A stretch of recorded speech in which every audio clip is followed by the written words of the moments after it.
Kevin had spent the night reading about vitamins and natural medicine. He only knew the basics, but decided to use a recipe in one of the old books to make some herbal medications to help Officer Emmett recover. He offered her a reddish-brown pill that looked a little like the one Cook had given him. "What will it do?" she asked him. "I'm not exactly sure," he answered. Of course, he didn't want to tell her that he'd made it using simple ingredients he found in her kitchen. "You don't know? So what makes you think it can help me?" she said in an exasperated tone. "So are you going to take it or not?" Kevin was about to take the pill back as he spoke, but she snatched it out of his hand. Officer Emmett stared at the pill in her hand. She looked at Kevin and asked him, "You've already taken something like this, haven't you? That's how you got so strong."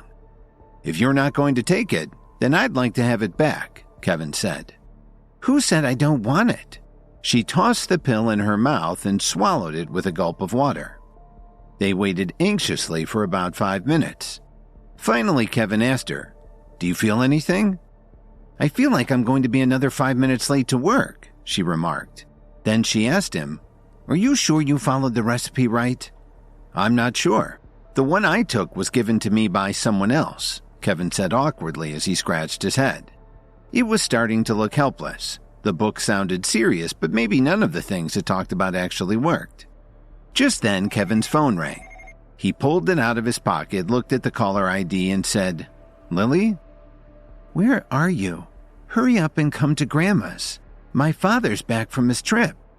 Lily's voice sounded a little urgent. "Okay, I'll be there in a little while." Kevin hung up the phone and picked up the 2 old books. Looking at Officer Emmett, he asked her, "Do you mind if I borrow these?" She nodded and said, "Knock yourself out." Then they said goodbye and he headed out the front door. He walked around the corner and found his car.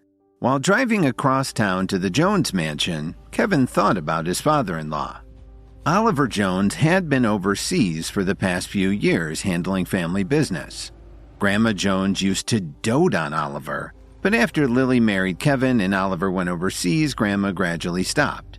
For some reason, Kevin felt that it wasn't a good time for Oliver to return.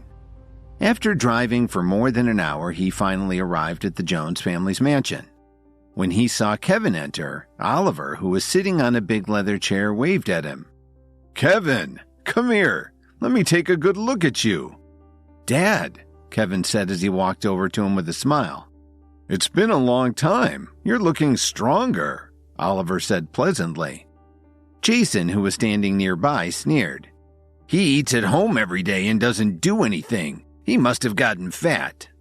This remark brought laughter and snickering from most of the Joneses, all except Oliver, whose smile turned into a slight frown. Grandma Jones glared at Kevin, then said to her son, "Oliver, what brings you back after all this time?" "Mom, I found a great business opportunity for the family," Oliver explained as he stood up excitedly. That's when Kevin noticed how proud Dorothy looked as she sat next to her husband. Grandma Jones asked in surprise, "What opportunity?" "Mom, I met a very powerful businessman. All I have to do is send him the amount we agreed on, and half a month later he'll be able to triple our investment," Oliver said excitedly. The family members who were in the room started discussing this with each other. One of his cousins asked him, "Oliver, you chump, what were you thinking?" Some of the other comments were even worse, but Oliver didn't care what they said. He never lost his smile. He handed his phone to Grandma Jones and reassured her. "Mom, take a look. This is the transfer record between me and my friend." After Grandma Jones saw the financial report, she passed Oliver's phone around the room for everyone to see for themselves. The transfer record showed that as long as Oliver Jones invested a certain sum of money every time, he would receive 3 times that amount after 10 days. One of his nephews asked him, "Uncle Oliver, you aren't laundering money or something, are you?" But everyone knew he was an honest man, and the accounts looked genuine. Grandma Jones slapped the table next to her. "Oliver, it's not that I don't trust you, but our family's business isn't doing that well right now. The most I could give you is $90 million. As you know, it would be wise to watch this investment over time. I think we should be more patient, Grandma Jones said hesitantly. Mom, this friend of mine is doing development overseas. He's focusing on some real cutting-edge industries. I guarantee that we'll earn a lot of money from this, he said confidently. Then he added, if we hesitate, he may look for a new partner. It would be a shame for us to miss out on such a fantastic opportunity. Kevin stood up and said, Dad, I think you should go and check on your friend. Dorothy immediately reprimanded Kevin. What are you talking about? How can you interrupt your dad when he's speaking? If you don't understand what we're talking about, just sit there with your mouth shut. Dorothy still couldn't bear to look at Kevin, and she was disappointed that Lily refused to divorce him. Mom, I'm telling the truth, and Dad didn't say exactly what his friend would do with the money. If we invest everything we have, we stand to lose a lot, Kevin explained very seriously. As usual, the rest of the Jones family started criticizing him one after another, saying things like, just go home, you don't belong here, and you don't know what you're talking about. Then Lily whispered to Kevin, Stop it, Kevin. Dad's finally home again. What if you make him angry? Lily, what do you think of Dad's deal with his friend? Kevin asked gravely. Of course I don't believe it, Kevin, but we need to support him, Lily pleaded. She didn't know what else to say. And she really didn't believe that anyone would offer her father such a good investment, even his best friend. It had to be a scam. But she just couldn't get herself to disagree with him, especially in front of the entire family. Grandma Jones didn't pay any attention to Kevin's objections. Her eyes lit up and she stared at Oliver and thought about all the money they could make. Grandma Jones finally let out a breath as if she had made up her mind and said, Oliver, why don't we invest $5 million first? Mom, what are you talking about? We aren't some tiny little unknown family. We're one of the most respected families in all of Chicago. If I only invest $5 million, my friend will think that we're not committed, Oliver implored. He put our family at the top of his list because of our reputation. If we don't show the same faith in him, we may lose the entire deal. They all agreed with him. Nobody wanted to risk being passed over because they were being stingy. They had to commit more than $5 million. Then how much do you think our family should invest in this opportunity? Grandma Jones asked him. Oliver heard her and immediately became excited. Mom, I think we should invest more. We should invest all available funds. Then once we've made enough profit, we can pull back. When Oliver said this, none of the Joneses knew what to do. Even Grandma Jones was uncertain. Grandma, please don't listen to Uncle Oliver. Matilda was the first to stand up and voice her opinion. We're not even the richest family in Chicago, let alone the world. There's no way someone would approach us first. This has to be a scam. Oliver got upset with his niece and yelled, Matilda, I'm talking with your grandmother. Please don't interrupt. Even though Oliver used to be one of the most respected members of the family, he was no longer Grandma Jones's favorite. A lot of the Joneses held a grudge against him. For one thing, they thought his son-in-law Kevin was a deadbeat. They also had a lot of unpleasant things to say about Dorothy and Lily lately. And to top it all off, Oliver had been out of the country for years. I don't care what you think. This is a scam, Matilda protested. Then Kevin repeated his warning. Dad, in my opinion, you really ought to think twice about this. When she heard this, Dorothy stood up from her seat, walked over to Kevin, and slapped him in the face. What are you talking about? Don't you want this family to succeed? Just because you're a leech, it doesn't mean Lily's father is too. If you say another word, you will never be welcome in my home again, she shrieked. Kevin couldn't let it go, even after Dorothy's ultimatum. But Mom, think about it. This is too good to be true.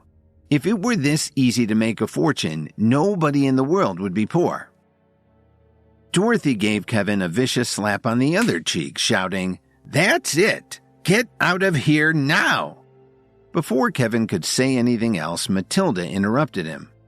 Uncle Oliver, you didn't come back home just to let the family get cheated out of millions, did you?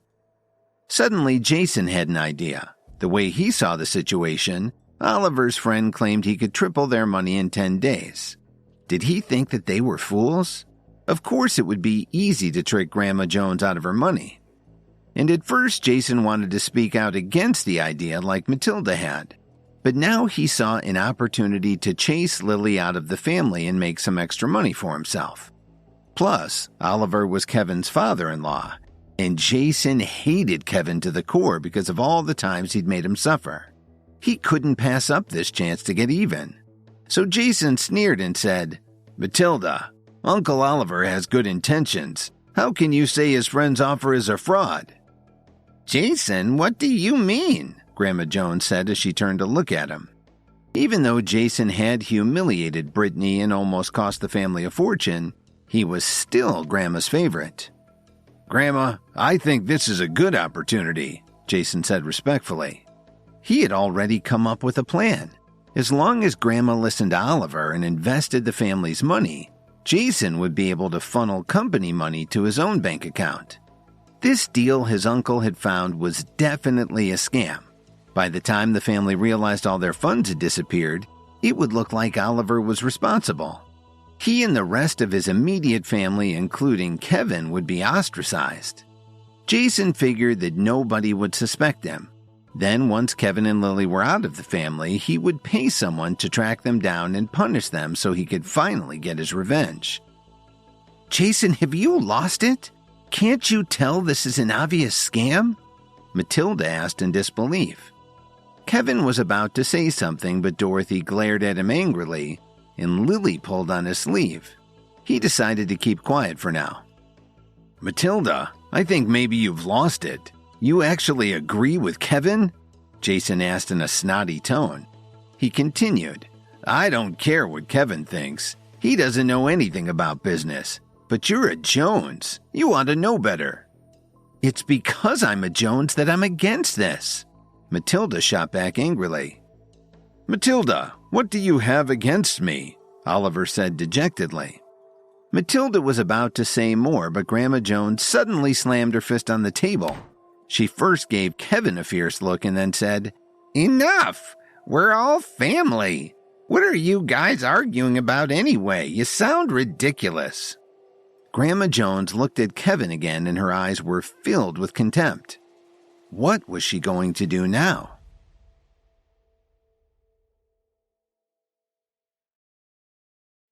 While everyone watched anxiously, Grandma Jones took a deep breath and said, "I've decided to give all available family assets to Oliver for this investment." "Grandma," Matilda began to plead, but her grandmother interrupted her. "Don't say another word. Matilda, you must remember one thing. Above all else, you're a Jones." Oliver was the most excited one in the room. "Mother, don't worry. We'll easily earn at least $200 million, Oliver said happily. The next step was for Grandma to authorize the Jones family's chief financial officer to transfer every available asset to Oliver's account. As this was happening, Jason looked at his smartphone and smiled. Meanwhile, Kevin closed his eyes and shook his head helplessly. Soon afterward, everyone left the mansion. Lily pulled on Kevin's sleeve as soon as they stepped out of the building and said, "Kevin, do you have any free time now? Let's go home and have a meal with Mom and Dad." "Of course I have time, Lily," Kevin smiled and said. "Wait with them here while I go get the car." "Your boss let you drive his car again?" Lily asked in surprise. She didn't understand. What kind of boss would let his employee drive his own car around all day long? "Of course. My boss thinks a lot of me. You should see the one he let me drive today," Kevin said over his shoulder as he walked towards his car. Oliver came over and stood next to Lily. He watched Kevin open the door of a Porsche Panamera and his eyes grew wide. He commented, "Kevin isn't doing too bad, is he? Just look at that car." "That's his boss's car," Dorothy said with contempt. "He could never afford such a nice sedan." "He has an interesting boss. Where exactly does Kevin work?" Oliver asked suspiciously. Just then, Kevin pulled up in front of the three of them and greeted them warmly. They all got in and sank into the plush seats of the sports sedan. While pulling out of the mansion's gates, Kevin asked Oliver, "Dad, how long do you plan to stay this time?"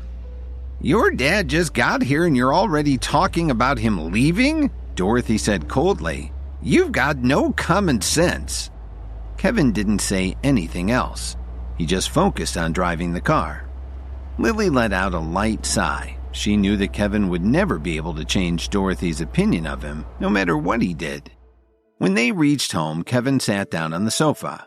Dorothy glared at him and said, Why are you just sitting there? Are you waiting for me to bring you your food? Why don't you go to the kitchen where you belong? Kevin got up and walked into the kitchen. All right, Dorothy, let's stop talking about Kevin, Oliver groaned. I'm really tired of him. What's wrong with chewing him out now and then? Dorothy complained. You don't know how it's been for the past 3 years. He doesn't do anything around here. Just a good-for-nothing freeloader.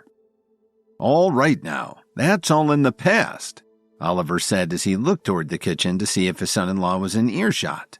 When he saw that Kevin wasn't going to come out, Oliver turned to his daughter and said, Lily, I came back home to give my family a chance to make a fortune, but I'm also here to talk about your marriage. What do you mean, Dad? Lily asked with a puzzled look on her face. Oliver said sweetly, Lily, I met a very rich man while I was overseas. His son has been investing in Chicago for the past few years, which is a wonderful opportunity for us. If you want, I can arrange for the two of you to meet. As it turned out, Oliver didn't really like Kevin after all. He was embarrassed that his son-in-law had a reputation as such a loafer. Dad, what are you talking about? I'm already married to Kevin, Lily replied. But she knew what her father was getting at. Couldn't you get a divorce? Oliver asked very seriously. My friend's son is young and he has a very promising career. Best of all, he doesn't have a girlfriend yet. You could marry him and then we could all move to Europe. Dorothy was excited to hear this and asked her husband, Are you serious? Of course. Over the past few years, I haven't had much financial success, but I made a lot of trustworthy friends, Oliver said slowly. When the time comes, we can move overseas where I can keep you safe. Before Dorothy could say anything, Lily stood up and said firmly, Dad, I'm definitely not going to divorce Kevin. Why are you shouting? Dorothy said as she jumped up from the sofa. Tell me, what good qualities does he have? He's useless and annoying, and he doesn't understand anything about the business world. Today, right in front of the whole family, he actually dared to question your father. He simply has no respect for us. Mom, Kevin is just looking out for the family's interests, Lily replied. It made her anxious to say it, but she just had to. Actually, I don't believe Dad's investment is a good idea. It's just that I didn't say it out loud in front of everyone. Listen, Mom, Kevin has already made a lot of positive changes. He's even found a good job. Please don't look down on him. So what if he has a good job? Dorothy forcefully interrupted Lily as she spoke. He's never going to do anything with his life, and I'm tired of waiting. Lily, you've got to listen to my advice and divorce Kevin, Oliver insisted. No matter what you say, I won't divorce Kevin, Lily protested.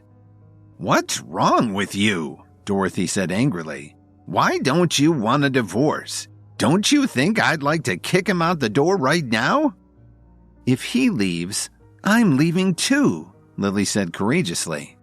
Suddenly, Oliver slammed his fist on the table. He had lost his patience. Enough! I'm the head of this family and I'll settle this right now. Tomorrow you're going to divorce Kevin, and the day after tomorrow you'll meet my friend's son. After that, I'll handle the paperwork for all of us to move to Europe. Kevin, who was cutting vegetables in the kitchen, could hear every word of the conversation. He was surprised to see Lily shove open the kitchen door and walk toward him. She grabbed Kevin's hand and turned around to walk out of the room. As she did this, she shouted at her parents, When you change your mind, I'll come back. With Kevin. If you're with him, don't bother to come back, Dorothy yelled as she angrily picked up her coffee mug and threw it across the room. Oliver sighed bitterly and said, How senseless. Lily held Kevin's hand tightly. They kept walking until they were around the corner from her parents' house.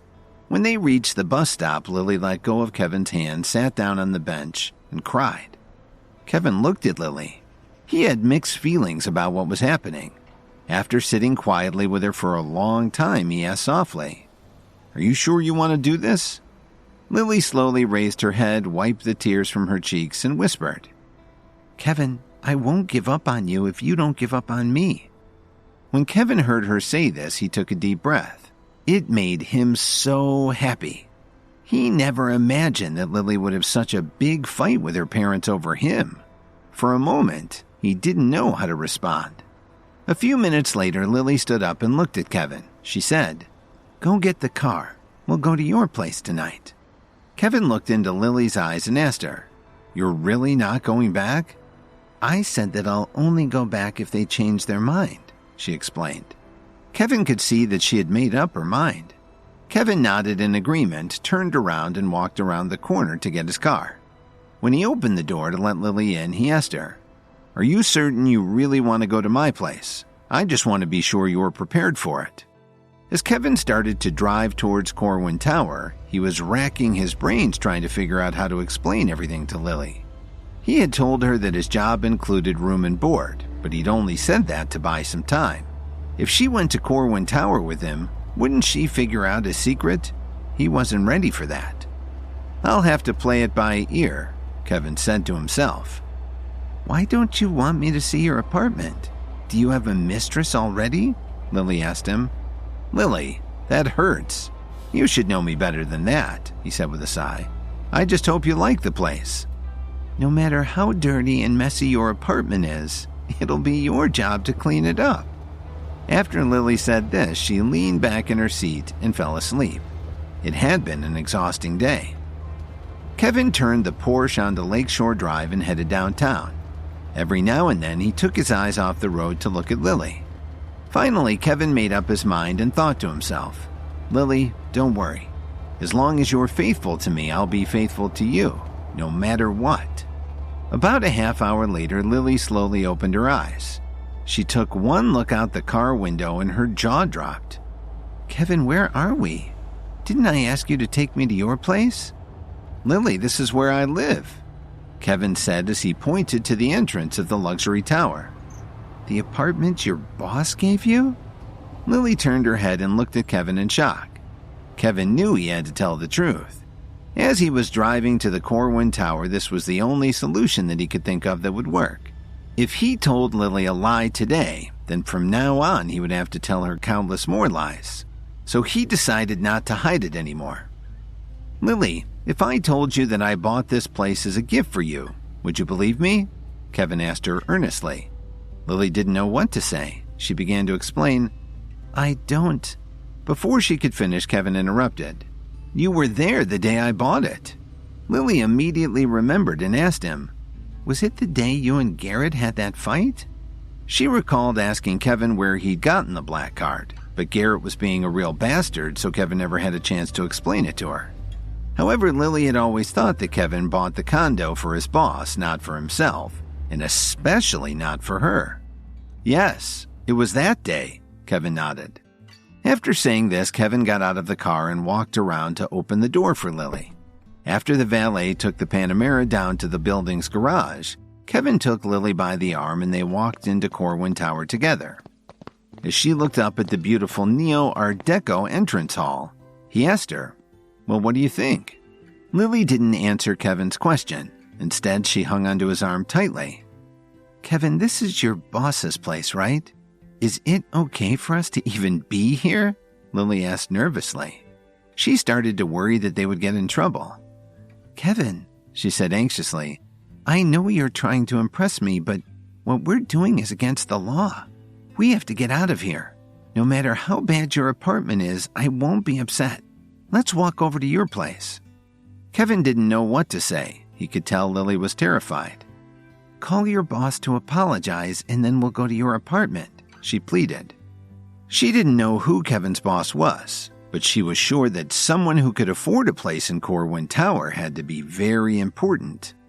Kevin smiled and reassured her. "Don't be nervous. I really do live here."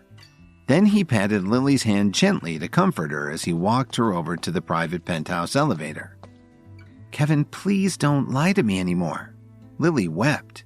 Her eyes swept around the magnificent room, then she lowered her head and said softly, "We can't possibly afford to live in a place like this." "Why don't you believe me? I swear I really live here." Kevin pulled out his key card and swiped it for the elevator. He gently took Lily's arm and stepped in with her. As the elevator rose to the top floor, he suddenly had an idea. "Lily," he explained, "I helped the company sign a business deal worth billions. My boss was so happy he gave me an enormous bonus. So I bought this condo." "Are you serious? You're really not lying to me." Lily looked at Kevin and he could tell that she'd still had her doubts. As the door opened and they stepped into the living room, he said, "We've been married for almost 3 years. Have I ever lied to you?"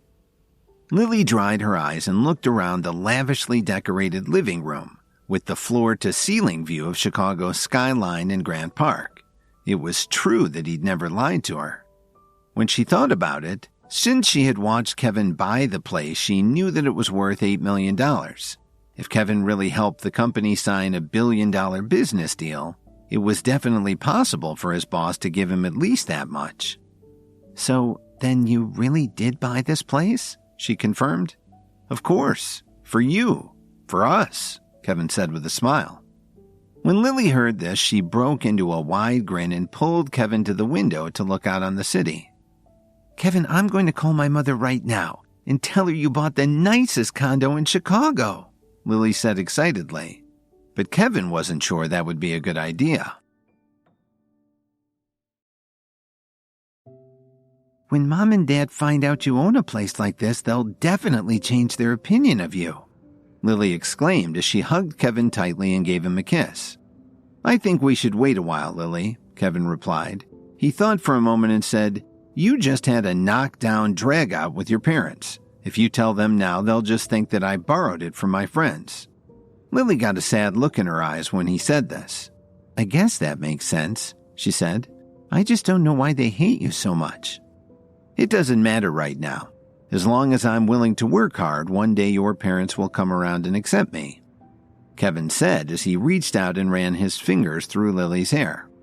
Just then, Kevin's phone vibrated in his pocket.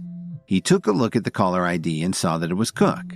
While Lily explored the condo, Kevin sat down and answered the call. "Mitch, what's going on?"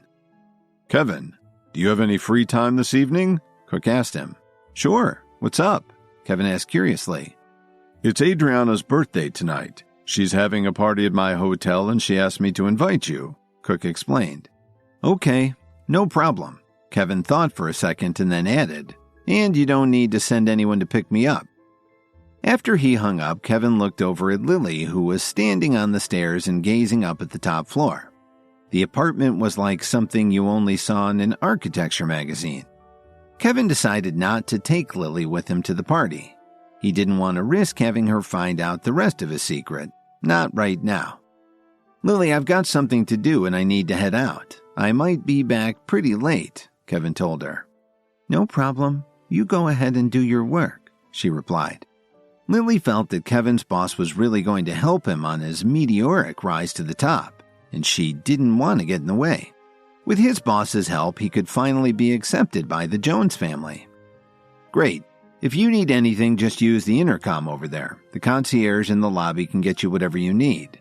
I'll give you a tour when I get back," he explained. Then he got in the elevator to head down to the valet to pick up his car.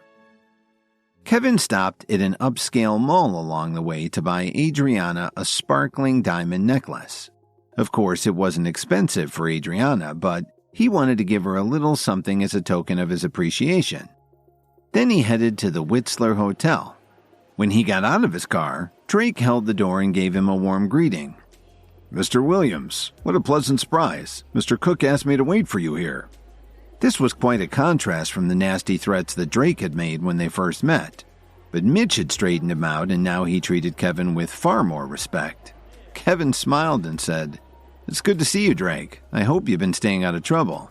"I'm at your service, Mr. Williams," he replied. "The party is just getting started. Mr. Cook will join you soon." Drake stepped aside and gestured for Kevin to head inside. "Where's Adriana?" Kevin inquired. President Wright is getting ready upstairs. She wants to be presentable when she greets all the VIPs, Drake said with a smile. When Kevin entered the banquet hall, he saw that, even though it was still pretty early, a lot of guests had already arrived. That made sense. The West Chicago International Group was one of the leading corporations in the Midwest. There was a table in the corner covered with neatly arranged gifts. Kevin reached out to put the necklace on the pile, and he was interrupted by one of the hotel staff. "Hello, sir. Please follow me after you finish. We're asking all the bodyguards to move to a private room," the employee said politely. Before Kevin could say anything, Drake got a furious look on his face and asked him, "Who said this gentleman was a bodyguard?" "Sir, I don't know," he said to Drake in an apologetic tone. Mitchell Cook was the most respected person in the Whistler Hotel, but Drake was close behind. Still, even though Drake had the same last name, the only Mr. Cook at the hotel was Mitchell Cook. But Drake didn't know anything about managing a hotel. His specialty was dealing with anyone who dared to commit a crime on the property, and he was known for his cruel methods. "Why are you apologizing to me? You should be apologizing to Mr. Williams," Drake berated him. The young man had noticed Kevin earlier, but saw how simply he was dressed and assumed he was just some big shot's bodyguard dropping off a birthday present. He'd worked at the Whistler Hotel for 2 years, but had never made a blunder like this. "Well, what are you waiting for?" Drake scolded him again. "I'm sorry, Mr. Williams. Please accept my apologies," he stammered. "No problem. I get that a lot," Kevin said casually. "Isn't it time for you to return to your station?" Drake said with a glare. Just then they heard someone call out for help. "Please call a doctor. President Archer just fainted." The guests formed a circle around the woman and began to discuss what they should do. Drake squeezed through the crowd and saw her lying on the floor. He furrowed his brow and said, "President Archer?" "Do you know her?" Kevin asked hesitantly as his eyes were scanning the surroundings. It seemed as if he was looking for something. "Mr. Williams, you might not know this, but her name is Gwen Archer. She's the CEO of Gwendom Real Estate, the biggest agency in Chicago." Drake explained quickly as he tried to see how he could help. "Her brother, Dominic Archer, is the head of one of the largest crime syndicates in the city." Suddenly, someone in the crowd raised their voice. "Is there a doctor here? Please come and take a look at President Archer." "I'm a doctor. Please let me in," said a tall woman as she made her way through the crowd. "Dr. Willow?" Drake's face lit up as he said, "Sorry to trouble you. Please have a look at President Archer." Gwen Archer had been personally invited by Adriana. If anything happened to her, the hotel and West Chicago Group would have a lot to explain to Gwendom Real Estate. Everyone was surprised to see Dr. Serafina Willow rendering aid. She was famous, not just in Chicago, as the medical director of Downtown General. She probably had the best medical reputation in the entire city. Dr. Willow didn't pay any attention to what the guests were saying. Her focus right now was Gwen Archer. She asked one of her companions to get her medical bag and then knelt down to start taking the poor woman's vitals so she could assess the situation. A few minutes later, Adriana arrived with a few of her bodyguards. "Dr. Willow, how is she doing?" Adriana asked with concern. "The lack of ventilation isn't helping. Please ask everyone to step back and give her some space," she replied with a solemn expression. When Adriana heard this, she immediately motioned for everyone to give them some room. Kevin, who was standing next to Drake, watched this intently. It reminded him of something he'd just read in one of the books on natural medicine. Gwen still wasn't responding, and everyone began to whisper to each other. Was it food poisoning? Did she have some kind of medical condition? They didn't want to say anything out loud because they were afraid of her brother Dominic. Drake walked up and asked her, "Dr. Willow, has there been any improvement?"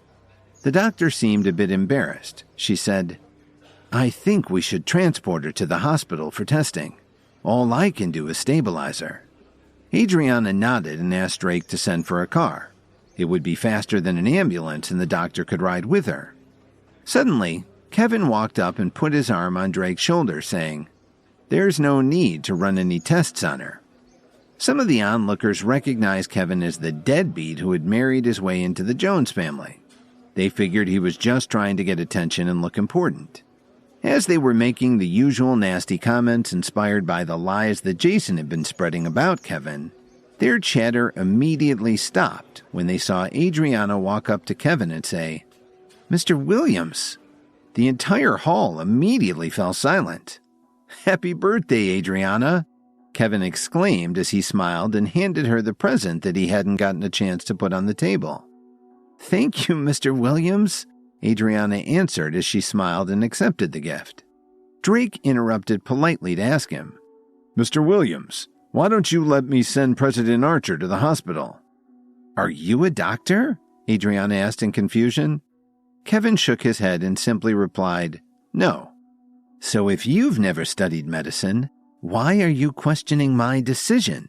Dr. Willow asked abruptly. She was a little irked by this. Actually, Dr. Willow wasn't sure herself that Gwen needed to go to the hospital.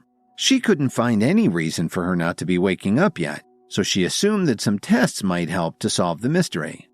"I'm not questioning your medical skills. It seems to me that her condition is unique and the hospital won't be able to do any more than we can right here," Kevin said politely. The doctor ignored Kevin and turned to look at Adriana. "President Wright, are you going to put up with this young man's nonsense?" Some of the onlookers started to mumble again. They were curious to see how this would turn out. "Dr. Willow, I would trust this man with my very life," Adriana said firmly.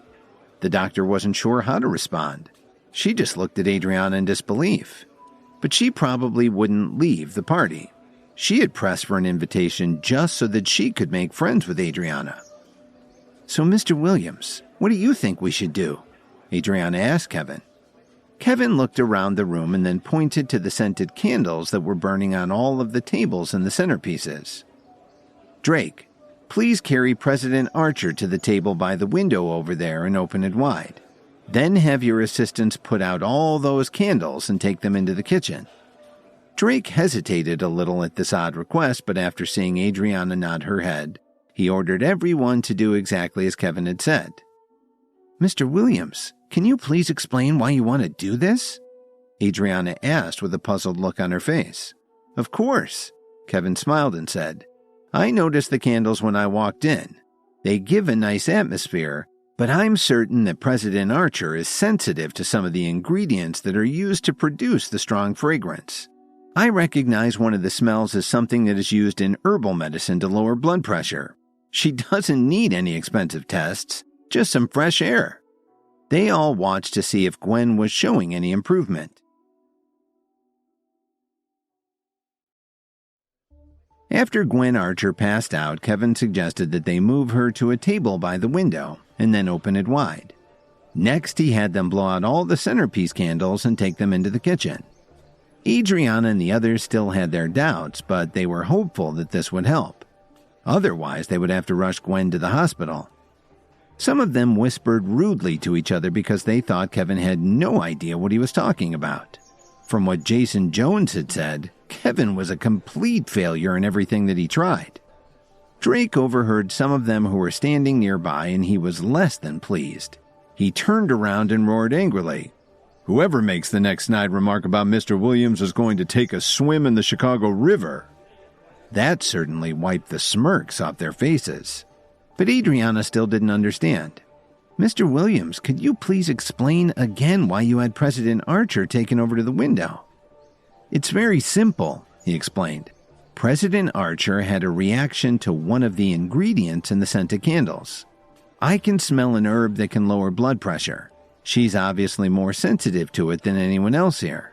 I'm not sure exactly why, though." Dr. Willow still wasn't convinced. There didn't seem to be any scientific basis to what he was saying. "President Wright, in my medical opinion, you'll need to transport this woman to an emergency room immediately," Dr. Willow said with a serious expression. Just then, a group of guests walked into the room led by a tall, powerful-looking man. "Please step aside," Dominic Archer ordered the crowd. The guests respectively made way for him. "Who put my sister on this table?" he bellowed. Mr. Archer, please don't worry. I can explain this, Adriana said calmly. There wasn't a trace of fear in her voice. President Wright, I don't need an explanation. I just want to know why my sister isn't on her way to the hospital. What are you trying to pull here? Dominic asked sternly. The onlookers started to throw Kevin straight under the bus. It's his fault, one of them blurted out. He's that useless son-in-law who's been leeching off the Jones family for years. Jones family? Which Jones family? Dominic asked. Then his eyes lit up when he remembered what he'd heard about Kevin. He looked at him and snarled. Are you responsible for this? Dominic, I'm warning you. You need to show more respect to Mr. Williams, Drake said as he stepped between Dominic and Kevin. Dominic and Drake had always been rivals in Chicago's underworld, but the two of them had always kept their conflicts quiet. They'd never battled face to face. Not yet. Drake? Since when do you stand up for such a useless piece of crap? Dominic asked him. Drake, please let me handle this. I can explain it to him. Kevin pleaded as he stepped forward to try and convince the large man that this was the best course of action. Please be careful what you say to him. He admires strength most of all. It may be useless to try and reason with him, Drake said to Kevin quietly. Drake and Dominic had been in competition for years, and he was a good judge of the man's character. But if Kevin was injured under Drake's protection, Cook would never forgive him. So, what do you have to say, you son of a bitch? Dominic asked nastily as he looked at his sister Gwen lying on the banquet hall table. Drake started to reply, but he was interrupted by Kevin. Your sister is fine. Her blood pressure dropped for a while, but I can guarantee that she'll be up and back on her feet in less than 5 minutes. If she's not, I promise I won't let you leave this hotel in one piece, Dominic threatened him.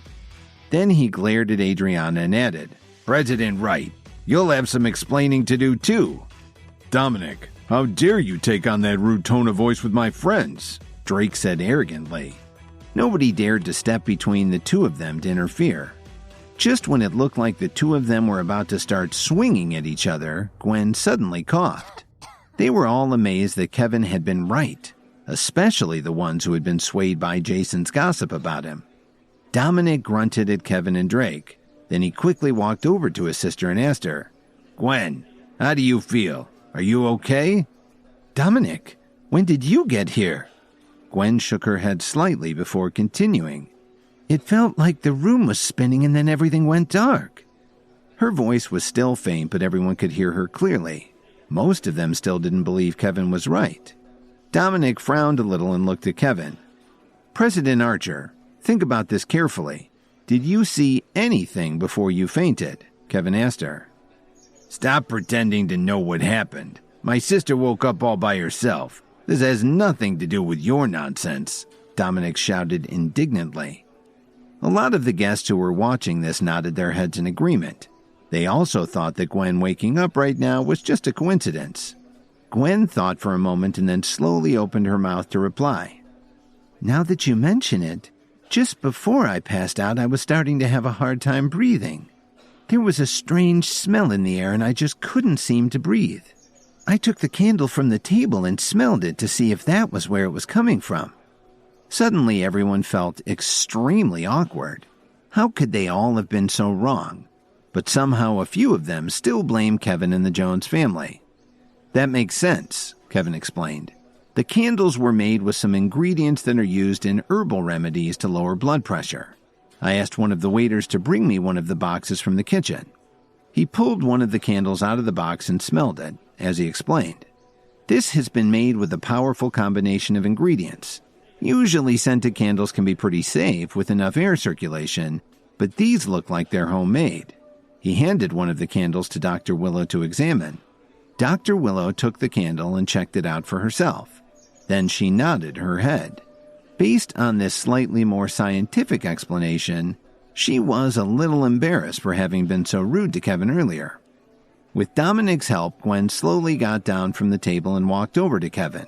She was still confused and asked him, There are so many people in this room. Why am I the only one who fainted?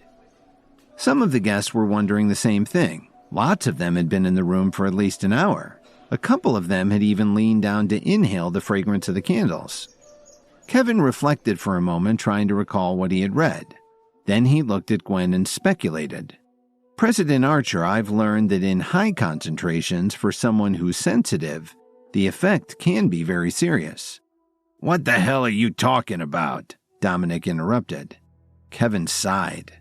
President Archer, it's probably just a bit of susceptibility you have. All right, that's enough. Dominic couldn't hold it in any longer. He gestured for his bodyguards to come over. A second later, Kevin was surrounded. Drake stepped forward to put himself between Kevin and the men. All of you stop, Gwen snapped. I think he's right about this. I've always been kind of sensitive about some things. Remember when we were kids? She looked into her brother's eyes. The explanation seemed to make sense to Dominic, but he would never apologize to Kevin in front of everyone. It wasn't in his nature. Instead, he asked someone to put the gift that he'd brought for Adriana on the table in the corner. Then he helped his sister walk out of the hotel. Mr. Williams, that was very interesting. Have you been studying the subject for very long? Adriana's eyes were full of admiration. I just happened to be studying New Age medicine recently. I'm nowhere near an expert. Kevin smiled and added, Please go mingle with your guests. This is your evening. Okay, Mr. Williams, Adriana agreed. Then she leaned in and told him, There's a private room upstairs for a small group of us. Cook should be up there in a little while. Why don't you make your way up there and I'll join you later? Okay, I'll head up there with Drake, Kevin said enthusiastically.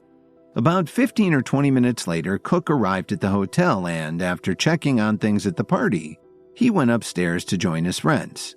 Gilbert Rhodes and Emo Squire showed up too. They all spent a lot of time catching up. Finally, after all the guests had left the banquet hall, Adriana joined her friends and they all chatted until early in the morning. That night, because Kevin was tired from such a long day, and because he had drunk a little too much to be safe on the road, he spent the rest of the night at the hotel. Early the next morning, right after he woke up, Kevin got a call from Lily. Hi, Lily. Are you doing okay? Kevin, please come home quickly. I need a ride to Grandma's place. Lily sounded very anxious. What's the matter? Kevin immediately realized something bad had happened. My dad's friend disappeared right after he got all the money, so now... Her voice trailed off. Then she said, You should take care of your business first.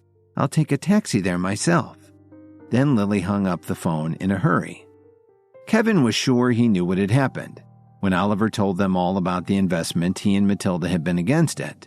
But the rest of the members of the Jones family were only thinking about how much money they could make in this get-rich-quick scheme. Nobody was willing to listen to reason. Just as Kevin was thinking about how pleasing it would be to see the Jones family suffer a little, he thought of another problem. Since this whole idea had been suggested by Oliver, Lily might suffer from the backlash. Kevin said to himself, Lily, I'm only helping the Jones family because of you. This is definitely the first and last time. Then he took out his phone and made a call to his old friend Tyler Dawn. Mr. Williams, it's wonderful to hear from you again. I was beginning to think that something had happened to you. Hearing his colleague's playful tone, Kevin couldn't help breaking into a grin. Don't be ridiculous, Kevin told him. Tyler, I need your help with something. What? You need my help again? His friend answered mischievously. Seriously, what can I do for you, Kevin? I want you to contact the Jones family in Chicago and discuss a partnership. But I want you to do it using the KWTD Corporation's name, not mine. Several years ago, Kevin invested a large sum of money with his friend Tyler, and they formed a company called the KWTD Corporation.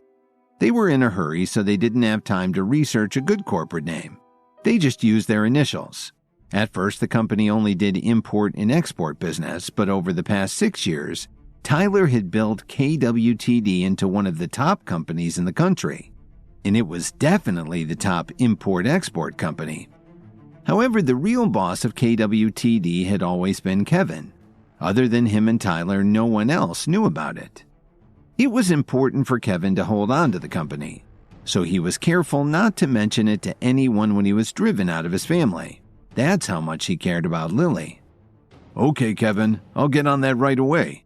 It just so happens that I've been working on a project in Chicago lately, so it'll be no problem for me to drop in on the Jones family personally. They discussed a few more details before hanging up. Kevin couldn't help wondering how the Jones family would react if they found out that he was behind all of this.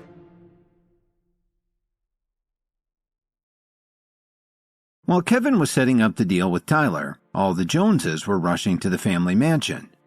Grandma Jones was sitting in the big chair in the middle of the room looking despondent. Oliver was standing in front of everybody looking fearful and very ashamed. "So, Oliver, where did your friend go?" Grandma Jones asked him sharply. Usually the Joneses would mutter to each other, but they were beside themselves this time. One of his cousins shouted, "Where's all the money you promised?" Another one yelled, "Unbelievable! You lost everything in just one night!" The crowd looked like they wanted to eat him alive.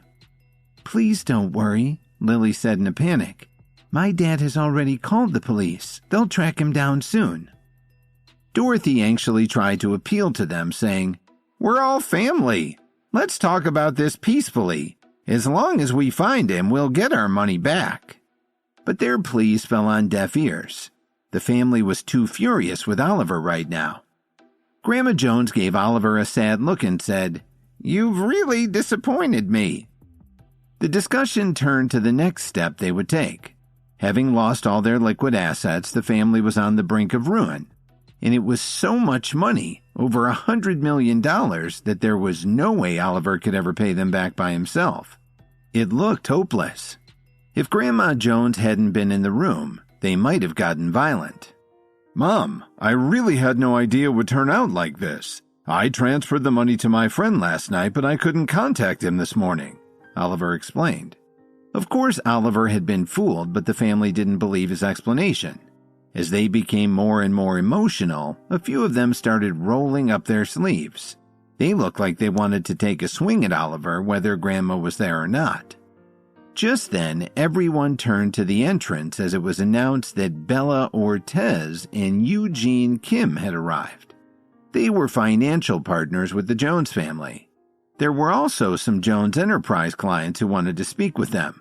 This was too important, so they all came straight to the mansion instead of waiting to meet in the corporate office. Before anyone could react, the large group entered the Jones mansion's main hall, where it was obvious that Oliver had just been called on the carpet. Bella Ortiz was the first to speak. She said glumly, "I'm sorry to inform you that our board just had an emergency meeting. We've decided to end our association with your company." Grandma Jones was shocked. She asked Bella, "Why would you do that? We've been working together for so many years." Before Bella could say anything, Eugene Kim followed suit and said, "It looks like President Ortiz is trying to spare your feelings, so she hasn't told you the real reason that we need to end our relationship with your company." Kim got straight to the point. "We have a reliable report that the Jones Family's corporation has been cheated out of all its assets. To put it bluntly, we do not want to be drawn into your bankruptcy. We hope that you can see this is purely a business decision." Grandma Jones' lip quivered as she replied, "President Kim, you've gone too far. Our situation isn't as desperate as you think. Can you please reconsider?" Bella responded to this request with a directness that left no room for doubt. "I'm sorry, but we have no choice. According to our contract, we are requesting only our initial outlay of funds." As soon as she finished speaking, the rest of the group spoke up to request their capital too. They realized that the Jones family would be unable to repay them, and the discussion turned to selling off the Jones family's real estate holdings, including the mansion. The Joneses knew that they were ruined and started arguing with their former partners and clients. Suddenly, Grandma Jones slammed the table hard and shouted, "That's enough! What's the point of arguing? All that we're asking is clearly laid out in our contracts. We have no choice now that the Jones family and your corporation are now—" Bella Ortiz didn't finish her sentence, but everyone understood what she meant. Grandma Jones let out a long sigh. President Ortez, President Kim, don't worry. We will definitely reimburse you. But can you please give us a few days? After all, we've been business partners for many years, and we need some time to raise such a large sum of money. Agreed. Out of respect for you, Mrs. Jones, we will give you 5 days. After saying this, Bella turned around and walked towards the door. Before leaving, President Kim added, Mrs. Jones, doesn't your granddaughter's husband know Mitchell Cook and Adriana Wright? Perhaps you can ask them for help. Remember, if we don't see our money in 5 days, there will be serious consequences for all of you. After they had all left, Grandma Jones sat back in her chair and rubbed her temples. How could they raise over $50 million in just 5 days? At the same time, they were also trying to track down the $100 million that had been stolen by Oliver's friend. It didn't look good. Not to mention the fact that they had no idea if Mitchell Cook and President Wright would even agree to help them. Even though they obviously had great respect for Kevin, it was impossible for Grandma Jones to ask them for help. That's when someone suggested, Why don't we ask Kevin to approach Mr. Cook and President Wright for us? This seemed to be their only solution, but nobody knew if it would even be possible. They certainly weren't on good terms with Kevin right now, to say the least. As they were discussing their limited options, a striking-looking man in a dark suit walked in. The man slowly walked to the middle of the room and said, I'd like to speak with Mrs. Victoria Jones. I'm Mrs. Jones. May I ask who you are? Grandma asked with a slight frown. She didn't recognize the man, so she was fairly certain that he wasn't someone who was currently doing business with the Jones family. The man replied in a friendly tone of voice. My name is Tyler Dawn. I'm the CEO of the KWTD Corporation. As soon as he finished speaking, the room became filled with an excited buzz of conversation. This was a shocking development. Everyone in the entire country had heard of the KWTD Corporation. They also knew that the company president, Tyler Dawn, rarely showed his face in public. He was a very private man. Grandma Jones was stunned. She had never expected to meet such a famous business tycoon, especially right here in the Jones mansion. Tyler was unimpressed by their reaction. The Jones family didn't have the best reputation in Chicago, but he trusted Kevin, so he continued to be pleasant to them. If his friend hadn't asked him this favor, he was pretty sure he wouldn't even be talking to Grandma Jones. Mr. Dawn, what brings you here today? Grandma Jones asked nervously. While they were talking, some of Tyler's assistants walked in and one of them brought over an empty chair for him to sit in. Tyler sat down and casually explained, Grandma Jones, I hope you don't mind if I call you that. Please don't be nervous. I came here to discuss a joint venture that should be profitable for all of us. Everyone became excited when they heard him say this. Mr. Dawn, how do we fit into your plans? Grandma Jones was starting to get a little short of breath. With the help of the KWTD Corporation, the Jones family would be able to easily pull out of this crisis, and she wouldn't be forced to ask Kevin for help. It's very simple. I know that you currently have no available funds, so I'm prepared to invest $300 million to set up an import-export company in Chicago, Tyler explained. As soon as he finished saying this, everyone looked at him enthusiastically. What are your conditions, Mr. Dawn? Grandma Jones asked him somberly. Except for the fiasco with Oliver's investment, she wasn't usually very trusting. This sounded too good to be true. The conditions are actually very simple. All you would have to do is handle the day-to-day activities of the company. In exchange, I only want 60% of the Jones family shares, Tyler said casually. You know that you're in a dire situation. $300 million would not only pay off your debt, but put you in a position to expand your family's business. For a moment, the entire room fell silent. Grandma Jones thought long and hard before answering. Mr. Dawn, you understand the situation perfectly. However, don't you think that the conditions are a bit extreme? Grandma Jones, you know very well that the family's assets are worth $300 million, Tyler said very seriously. This is a very fair offer. If you can't accept my conditions, then I'll move on. I'm sure there are people in Chicago who would be willing to sign on with KWTD. Without waiting for Grandma Jones to speak, Tyler continued. To be honest, I could easily walk away from this deal. I run a business, not a charity. You have 3 minutes to consider my offer. Everyone in the room turned and stared at Grandma Jones. They all knew that without this opportunity, they would be finished. Grandma Jones gritted her teeth and replied hesitantly, "All right, Mr. Don, I agree to your conditions." Suddenly, the room broke into lively debate. Some of them were against it. They knew Tyler was taking advantage of them, but they also knew that they were facing liquidation and bankruptcy. If they didn't jump at this offer, it would just go to someone else. "Stop!" Grandma Jones shouted. "I've decided. The discussion is closed." "A wise decision," Tyler said. "I'll have my attorneys draw up the contract and arrange for the transfer of funds." Tyler walked out, followed by his assistants.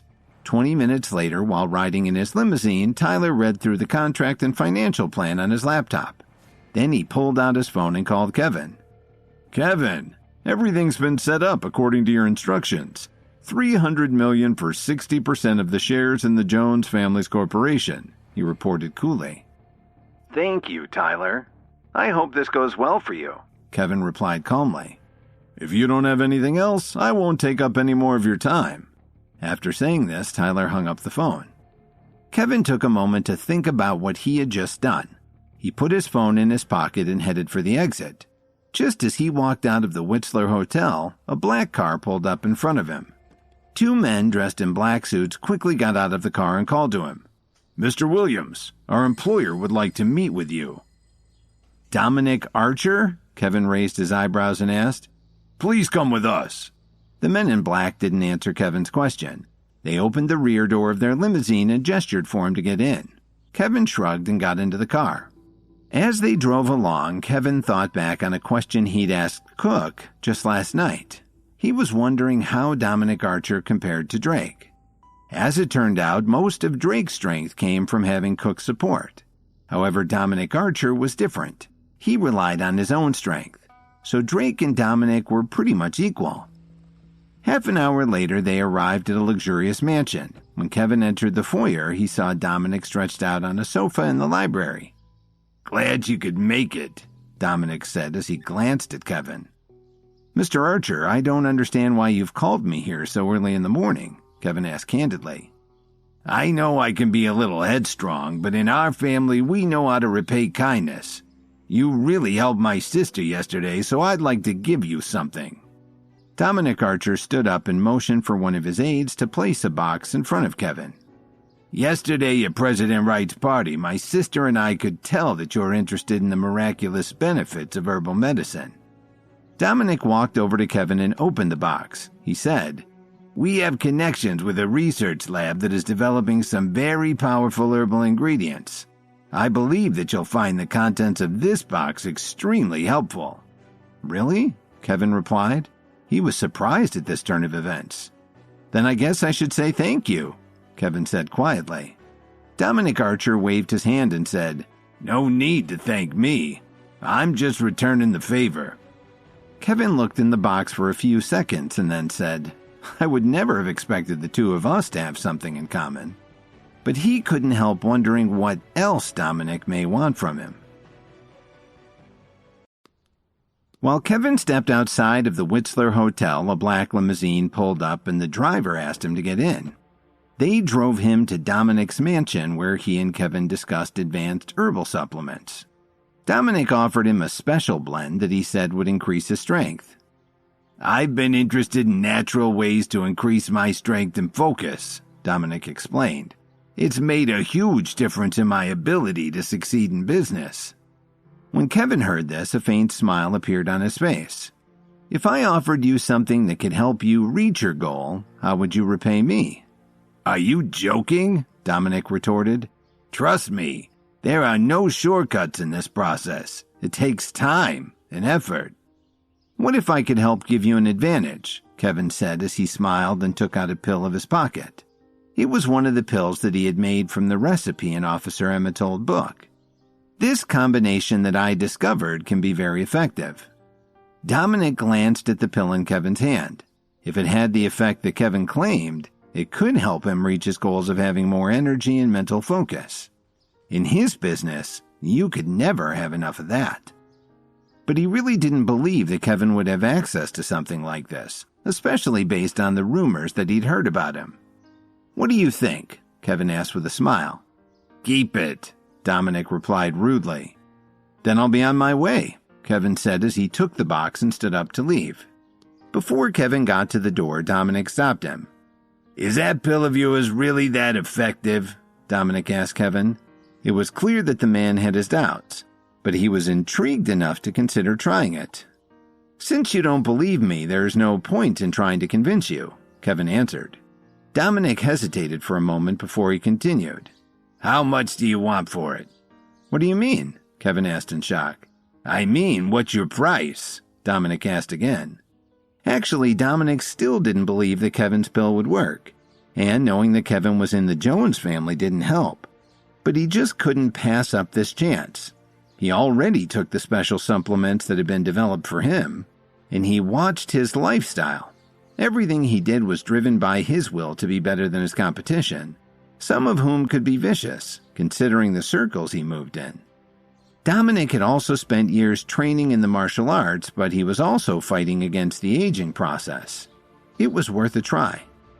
"Mr. Archer, I know you're rich and powerful, but you can't solve everything with money," Kevin said coolly.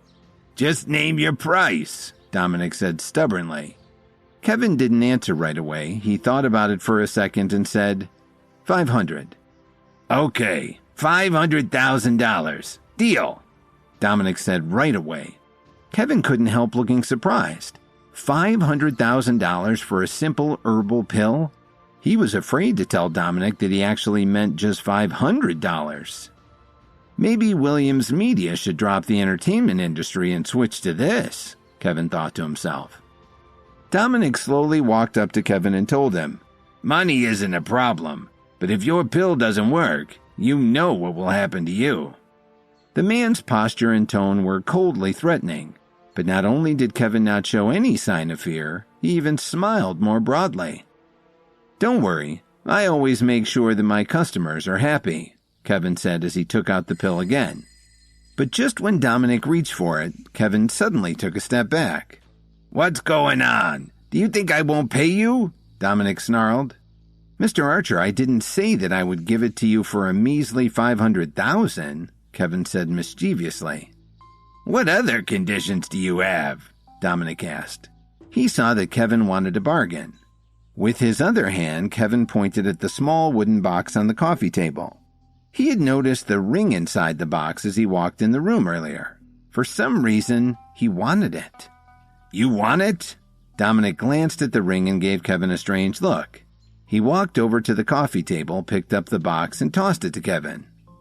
"So all you really wanted was a ring?" Dominic said with a sneer. Then he called his aide over to have the money transferred to Kevin. After they'd concluded their deal, Dominic had his driver take Kevin back to the Whistler Hotel. As he rode along, Kevin looked out the window and thought about what had just happened. He just sold one of his herbal pills for $500,000 and a ring. Maybe it would be worth looking into this further.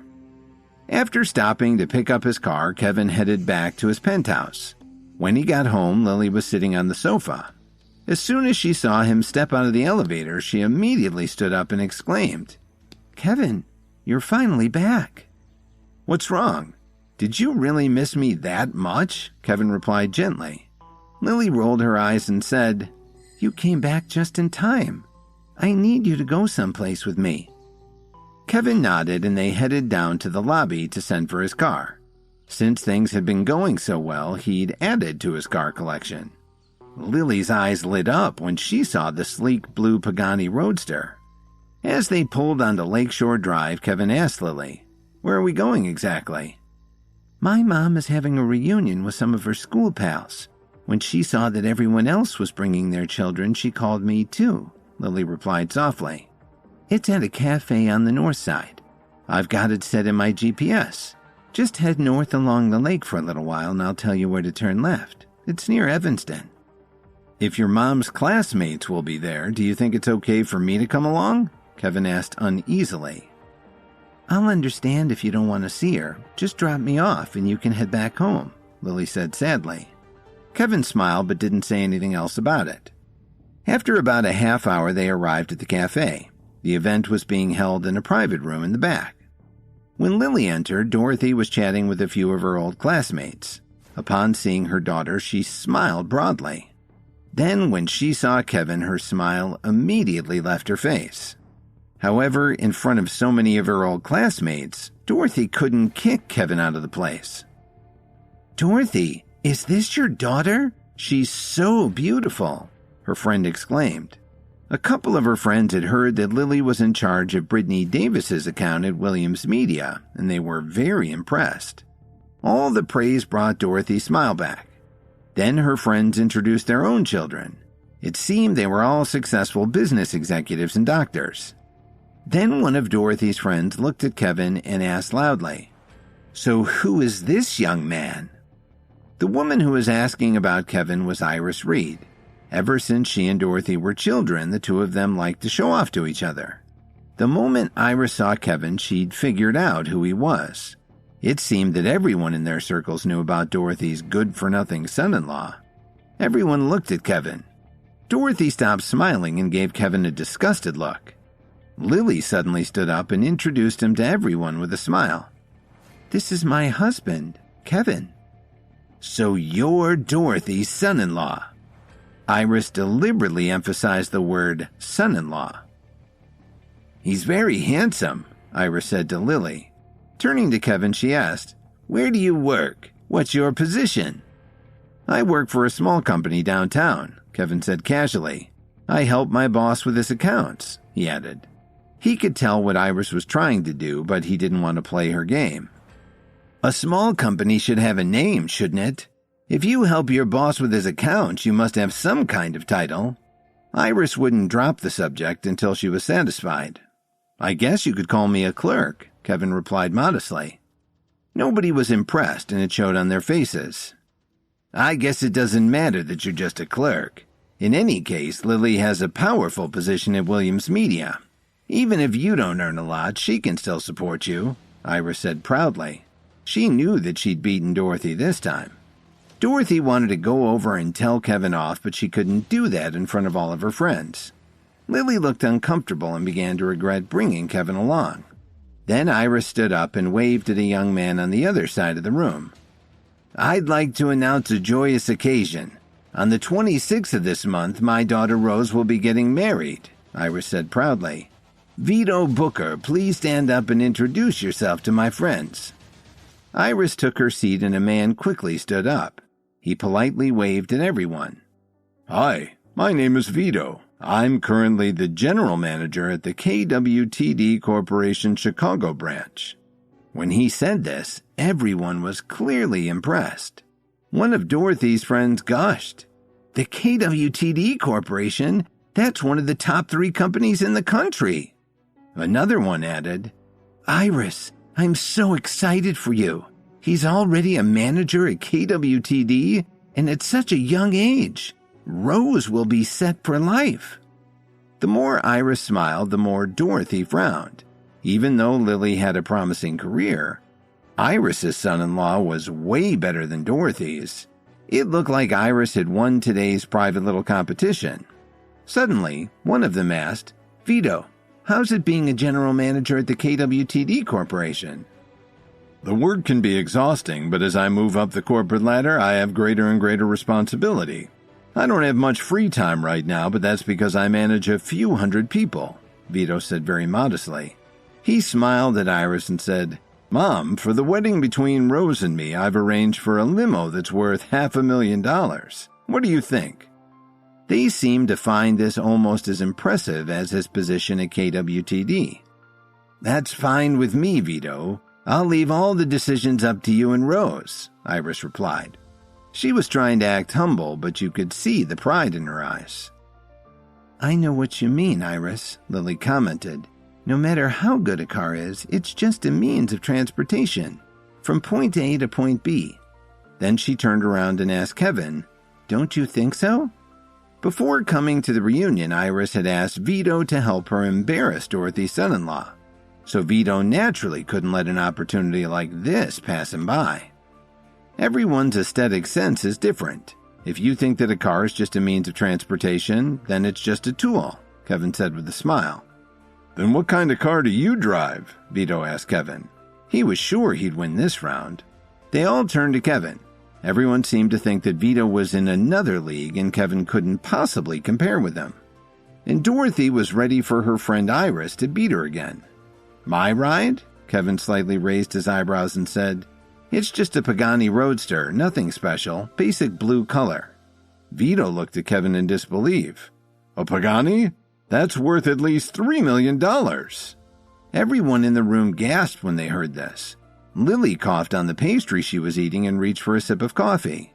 Iris recovered from her shock and said, Dorothy, I really didn't know that Lily treated her husband so well. What a lovely gift she bought for him. She didn't say it out loud, but Iris thought that Kevin was just a gigolo who was mooching off her friend's daughter. Lily probably got her husband the car just to make Dorothy look good. However, when Kevin heard that, he said, Actually, the car is my boss's. It wasn't Lily who bought it for me. When he said this, everyone laughed. Dorothy couldn't take it any longer. She wanted to chase Kevin out into the street. But Kevin interrupted the laughter to clarify what he just said. So, I didn't buy the car, but my boss gave it to me because I'm doing so well in the company. That seemed to shut everyone up. They all looked at Kevin in amazement. They couldn't imagine what kind of boss would give a $3 million sports car to an ordinary employee. Kevin, may I ask where you work? What's your boss's name? Vito asked in disbelief. Kevin looked at Vito with a smile and said, My boss's last name is Dawn. Vito dropped the subject. This conversation definitely wasn't helping his mother-in-law. Besides, he didn't believe that Kevin really had such a generous boss. He was obviously just bragging to look good. So Vito changed the subject and turned to Iris. Mom, this is a gift I got for you a while ago. Because of all that was going on at work, I never had a chance to give it to you. He reached under the table and took out a gift box, then he said to her, This is a small token of my appreciation, and I'd like to tell you that you can rest assured that after Rose and I get married, I'll always treat her well. This was just too much for Dorothy to bear. What would happen next? Vito, we're family now. There's no need for you to give me anything. While Iris was saying this, she reached out and took the gift. Her friends practically begged her to open the present. As they all watched enviously, Iris happily opened the package. When she pulled out the gift, everyone immediately gasped in surprise. Inside the box was a lustrous green emerald bracelet. They couldn't believe their eyes. One of her friends exclaimed, Iris, your son-in-law is so generous. Iris was also very surprised and asked Vito, This bracelet is beautiful. I hope it didn't cost you too much. Not much, Mom, just about $30,000, Vito smiled and said, But the price isn't important. What matters is whether you like it. Lily looked at the expensive emerald bracelet and was a little envious herself. Iris was ecstatic but pretended to protest. No, Vito, this is way too expensive. I can't accept this gift. You should give it to Rose. Her friend's jealous looks filled her with pride. Mom, it's only $30,000. How is that expensive? Why don't you let your friends decide if it looks good on you? Vito smiled casually and added, If Rose likes it, I'll buy one for her too. Okay, since you insist, I'll keep it, Iris said as she excitedly put the bracelet on her wrist. Vito, you're more than a son-in-law to me, Iris said very seriously. You're a wonderful young man and a welcome addition to our family. After Iris said this, she gave Dorothy a haughty look. Lily understood exactly what Iris meant by this. Vito was the general manager of KWTD Corporation Chicago branch, and Kevin was only a clerk in a small company. There was no comparison between the two. Kevin suddenly put down his coffee and got up to leave the room.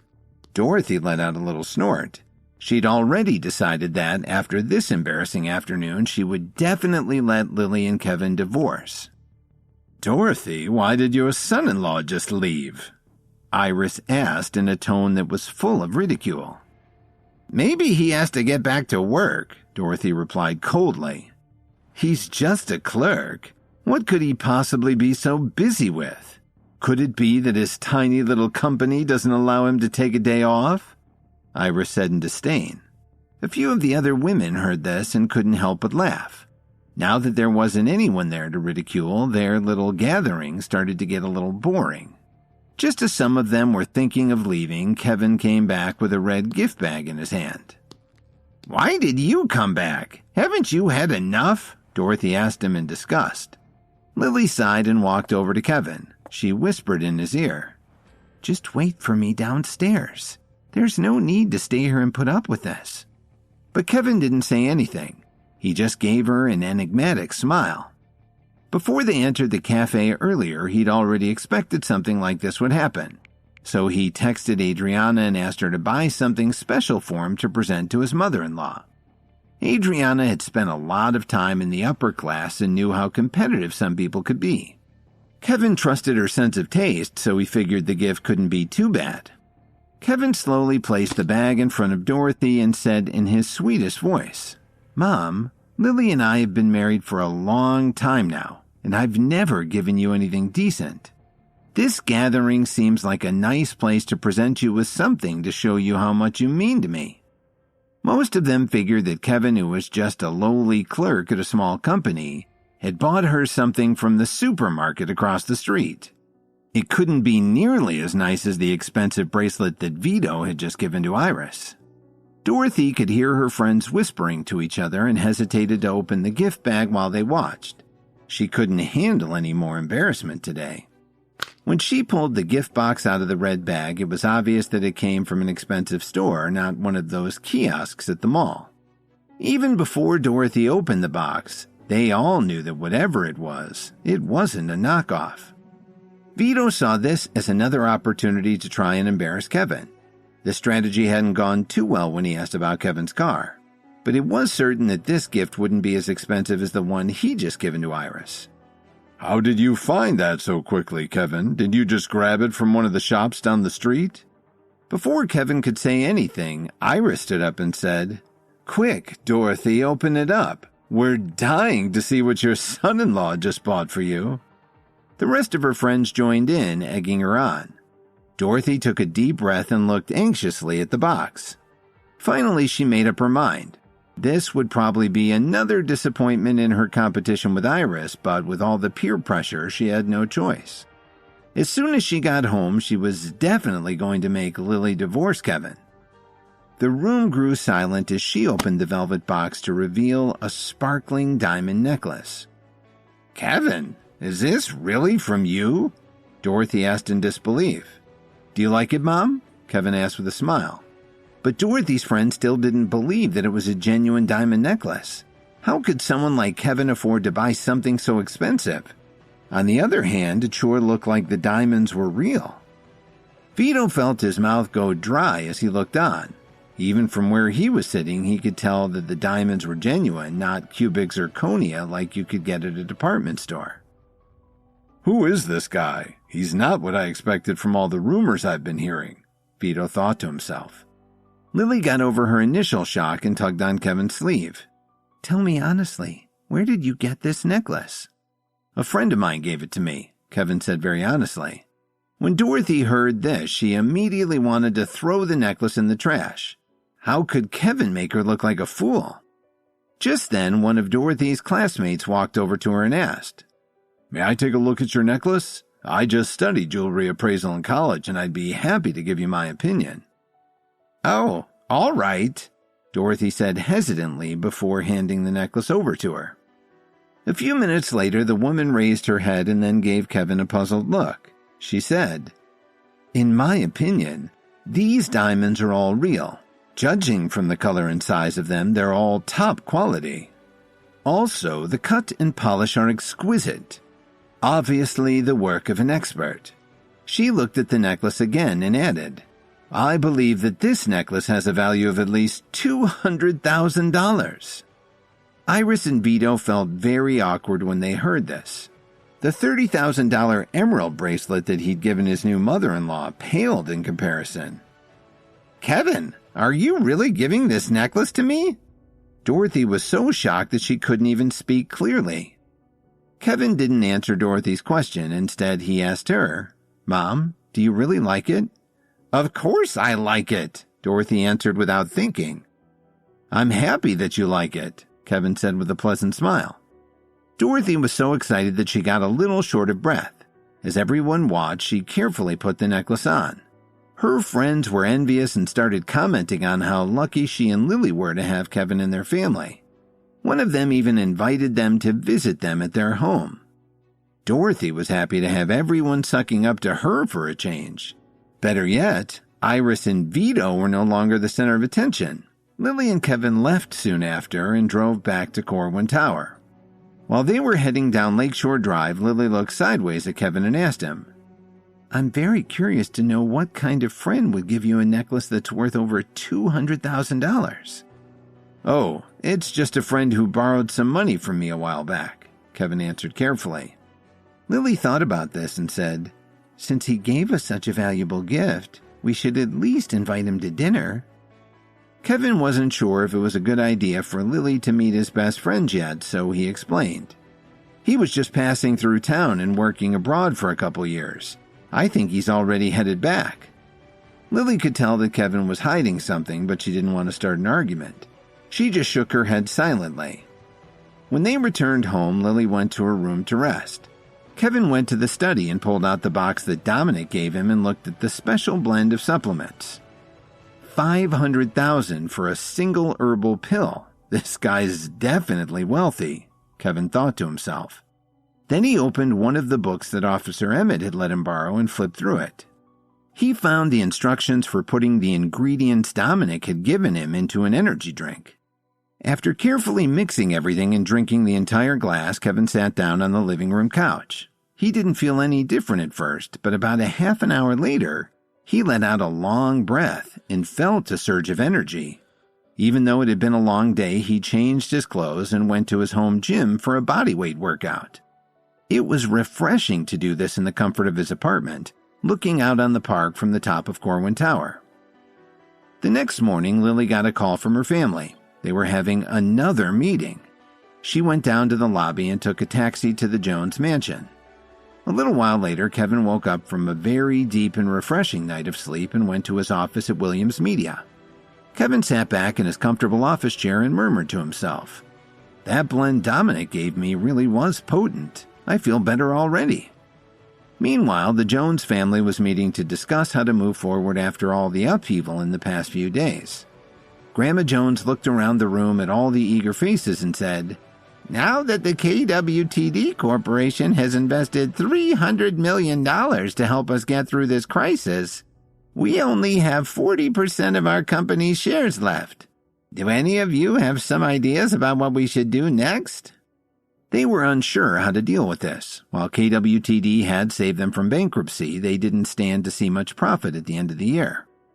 While they were wrestling with this dilemma, Jason stood up and shared what was on his mind. "Grandma, I've got an idea. If it succeeds, the Jones family will be back on top in no time," Jason said confidently. "What do you propose?" Grandma Jones asked. Jason explained, "Grandma, now that we've turned over 60% of our shares to KWTD, we may never be able to recover them. So Tyler Dawn now has controlling interest in our company. My suggestion is to forget about the 60% that we've lost. Let's sell off 10% of the shares we have left. We can use that as seed money to start a new company. That's how we'll make our comeback." "That sounds like a good idea, but who would be willing to buy any of our shares?" Grandma Jones asked worriedly. "Grandma, don't forget that everyone knows that we're affiliated with KWTD Corporation now," Jason said with a smile. "When someone buys our shares, it's like they're forming a business relationship with KWTD. We can use that to our advantage." One of his uncles had his doubts. "But who would be able to buy our shares? Even 10% is a lot of money." They all looked back at Jason, wondering if he already had a plan. "Don't worry, everyone. I've been thinking about this for a while now," Jason said proudly. "I have a friend who definitely has enough money to buy 10% of our shares." "And who might this friend of yours be?" Grandma Jones asked. "Grandma, have you ever heard of Lucas Merriweather?" Jason asked with a smile. Suddenly, the entire room filled with chatter. They had all heard of the 5-time world champion of mixed martial arts. Everyone was surprised that Jason knew him personally. After all, he had dozens of martial arts schools, not just in Chicago, but across the country. Lily sat calmly while the relatives around her were getting excited about this golden opportunity. But she felt that she should advise her grandmother not to sell the shares. However, Lily was too shy to speak up. After all, the whole mess had been caused by her father and his foolish investment advice. "All right, Jason, call Mr. Merriweather right away," Grandma Jones exclaimed with a joyful expression on her face. Jason nodded, took out his phone, and called his friend. Because he was a show-off, Jason put his phone on speaker mode. "Hello, is this Mr. Merriweather?" Jason said proudly. "This is Jason. Are you free right now? I have something I'd like to discuss with you." Lucas Merriweather's voice blared from the speaker. "Jason, how are you? I always have time for you. What's going on?" "Mr. Merriweather, the Jones family is planning to sell some shares. We'd rather sell them to you than to some strangers. So I'm wondering if you're interested." Jason felt very important as he saw the amazed look on his relatives' faces. "How can I turn down an offer like that?" Merriweather said candidly. "Why don't we find a place to meet face to face? As it happens, I'm in Chicago right now." "That's great, Lucas. Have your driver take you to the Jones mansion. I'll be waiting for you here." Jason ended the call and turned around to speak to his grandmother. "Grandma, it's settled. Mr. Merriweather will be here in a little while." "You've shown yourself to be very useful, Jason," Grandma Jones said with a smile. "If you succeed in making this deal with Mr. Merriweather, I'll make sure you're next in line to lead the family business." "Thank you, Grandma," Jason replied sincerely. Inside, he was jumping for joy. Then he gave Lily a proud look that told her it was thanks to her father Oliver that he had this chance to get back in Grandma's good graces. About a half an hour later, 2 long limos pulled up at the mansion's entrance.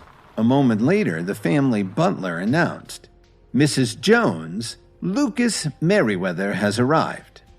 As the tall, powerful man walked into the reception room followed by his assistants, Jason quickly brought Grandma Jones to welcome them. "Thank you for coming so quickly," Jason said sincerely. "How could I make a good friend wait?" Merriweather said graciously. "I appreciate your confidence in me. Please let me introduce you to my grandmother, the Jones Company's CEO," Jason said as he shook Merriweather's hand warmly. "Mrs. Jones," Merriweather said as he offered his hand to greet her. "Welcome to the Jones Mansion, Mr. Merriweather." Grandma had a strange feeling as she shook his hand, but she didn't pay attention to it. Then she gestured to the comfortable leather armchair next to hers and said, "Please have a seat." After Merriweather sat down, the Jones family members who were in the room sat quietly as they waited to see the outcome of this meeting. Next, Jason gave Merriweather a detailed explanation of his plan and how he hoped to get his support for it. "Unbelievable," Merriweather said angrily. "The KWTD Corporation really made this outrageous offer?" "That's right, Lucas, and that's why my family wants to sell you our shares," Jason agreed. Merriweather thought for a while before he made his offer. "I'm willing to pay $150 million for 10% of the Jones Company shares." This announcement shocked all of them, including Grandma Jones. She couldn't hide her joy. Grandma had been expecting Merriweather to offer half that amount at most. Jason was also stunned. "Mr. Merriweather, are you serious? We can't thank you enough for this generous offer." "No need to thank me," Merriweather replied with a strange expression on his face. "Money's not a problem for me, but I do have one condition." "What condition is that, Mr. Merriweather?" Grandma Jones asked him without thinking. "It's very simple," he replied calmly. Then he looked around the room like he was searching for something or someone.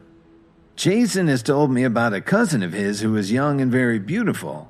I've admired her for a long time.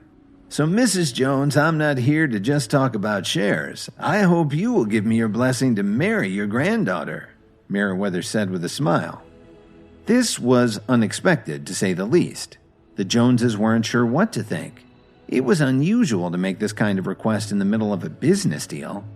What made things even more awkward was that everyone knew that the most beautiful person in the entire family was Lily, but she was already married. "I'm not sure what you're talking about," Jason said with some hesitation. "Jason, how could you forget? I've admired your cousin Lily for a long time," Meriwether smiled casually. Before Jason could answer, Lily stood up and said emphatically, "Mr. Meriwether, I hate to disappoint you, but I'm already married." "Yes, Mr. Meriwether, Lily has been married for almost 3 years. Perhaps you'll consider one of my other granddaughters," Grandma Jones said awkwardly. Meriwether smiled and replied, "To tell you the truth, I only came here for Lily. Otherwise, I wouldn't be negotiating with you today." Then he added, "She can always get a divorce, can't she?" Grandma Jones's mood had changed from joy to disappointment. "Mr. Meriwether, you can't be serious." "Do I look like I'm joking?" he replied sternly. Jason was at a loss for words. He hadn't expected his friend to do something like this. Then Meriwether sneered and said, "Miss Jones, you really ought to consider my offer. I've already had my advisors investigate the situation. Lily's husband is in no position to help your family get through this crisis." He paused for a moment and added, "You have no choice but to sell me your shares. Do you think there's anyone else in all of Chicago who'd be willing to pay $150 million for your useless shares?" "But Lily is already married. It wouldn't be appropriate for me to offer her to you as part of a business deal," Grandma Jones explained haltingly. "If $150 million isn't enough, I'll make it $225 million. Meriwether countered as he smiled and looked at Lily.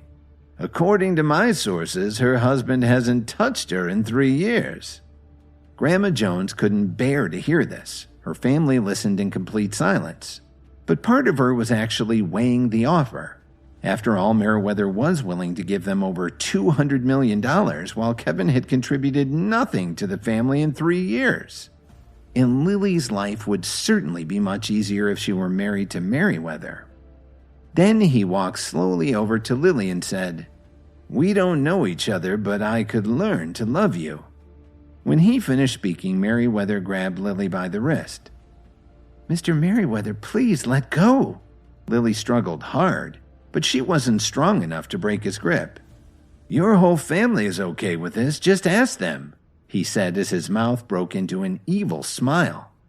The whole family was shocked by the way this promising business deal had turned ugly so quickly. "Let go of my daughter right now," Dorothy roared angrily. Even though she didn't like Kevin, he was still her daughter's husband. Everyone else joined in and demanded that Meriwether let Lily go. After all, he was in their home, not one of his martial arts schools. This was outrageous behavior. Lily didn't know where she got the strength, but she managed to push the man away. Meriwether turned around and looked at Grandma Jones, who was so angry she was trembling. Then he spoke to Jason. "I thought you asked me here in good faith. I'm very disappointed in you." "Mr. Meriwether, please don't be angry," Jason pleaded. Then he turned around and said loudly to Grandma Jones, "I think you should marry Lily to Lucas. We can always offer Kevin some money to settle with him." But Grandma Jones didn't respond, so Jason tried again.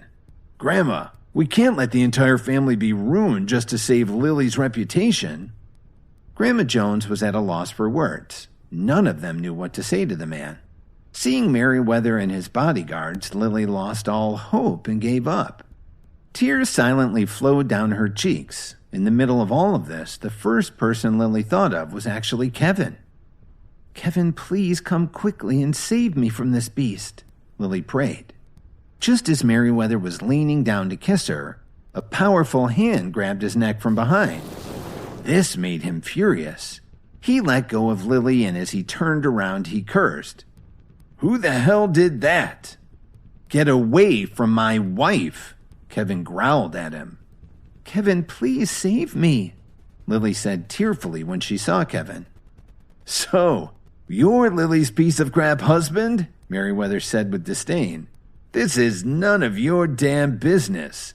Lily's mine now." The anger flashed in Kevin's eyes as he grabbed Merriweather's arm and pulled him away from Lily. Then he threw the big man 10 feet away. The room shook as Merriweather's body hit the wall. The onlookers were shocked to see Kevin's show of strength, but they knew that Merriweather was a highly trained fighter. Kevin was definitely in trouble now. "Do you have some kind of death wish?" Merriweather bellowed as he stared at Kevin coldly. "Well, as long as you're here today, you'll save me the trouble of hunting you down." Then he rushed toward Kevin like some kind of ferocious animal. Everyone was certain that Kevin was a goner now. Not even his friends could save him. Lily shouted, "Kevin, run! You can't beat him!" They all watched helplessly as the powerful man attacked Kevin. Kevin and Merriweather were fighting right in the main reception room of the Jones mansion. Although Kevin had taught Jason a lesson at Grandma Jones's birthday party, Lily doubted that her husband could beat Merriweather. But it made her feel good to see Kevin stand up for her. "Hurry, Kevin, get out!" Lily shouted as she ran to grab her phone and call the police. Kevin acted as if he didn't hear Lily's warning and just stood there, calmly facing Merriweather. Once her phone connected, Lily said, "This is an emergency. Come to the Jones family mansion right away. There's a terrible fight." Lily's voice trailed off. Over the phone, the police operator could hear the fight going on in the background. The Joneses were all amazed to see Kevin standing there, tightly clenching Merriweather's fist. "With your punching speed, you should consider going into the martial arts," Kevin said sarcastically. "How dare you mock me?" Merriweather snarled. While Kevin was holding his fist, Merriweather turned and gave him a powerful kick to the head. The 911 operator told Lily, "That sounds dangerous. Please keep at a safe distance. Who's fighting?" "The MMA champion Lucas Merriweather is attacking my husband," Lily cried. Everyone closed their eyes. They were sure that Kevin would be severely injured by the kick. A cold smile emerged on Merriweather's face. He had used this move to knock out a lot of his opponents. But in the next second, to everyone's surprise, Kevin calmly reached out his left hand and grabbed Merriweather by the ankle. When he squeezed his hands together, Merriweather screamed in agony.